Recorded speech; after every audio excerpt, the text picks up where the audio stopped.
There are two different approaches to this problem. One is just to solve this inequality. So to get rid of these absolute value bars, we need to split this into two inequalities, which you can write as one. You can write this as -7 is less than x minus 2, which is less than 7.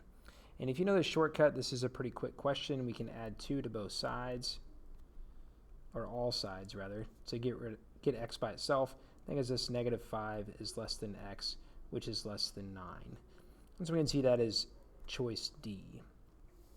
Now, if you're not sure how to do with this, which a lot of students aren't as they're taking the ACT, you can work backwards, but just be careful. You have to pick numbers that will eliminate different ranges.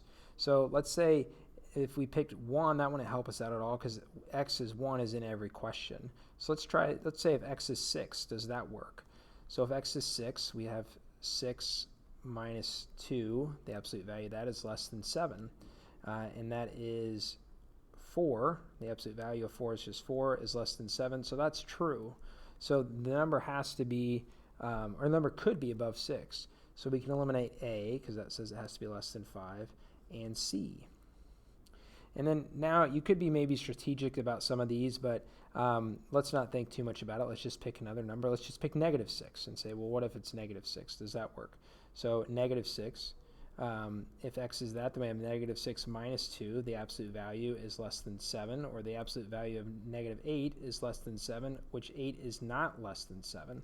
So that's not true. And so we can eliminate x being -6.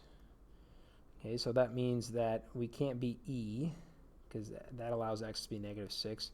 And now I'm in between B and D, so the difference there is just any negative number. So let's pick -1. If x equals -1, will that work? And when I plug in -1 is less than, sorry, the absolute value of -1 minus 2 is less than 7. Now we have -3. Its absolute value is less than 7, which is true. 3 is less than 7. So -1 works. And so that means we can't be B, and we got to D. It's always valuable to try to look for two ways to solve these ACT questions.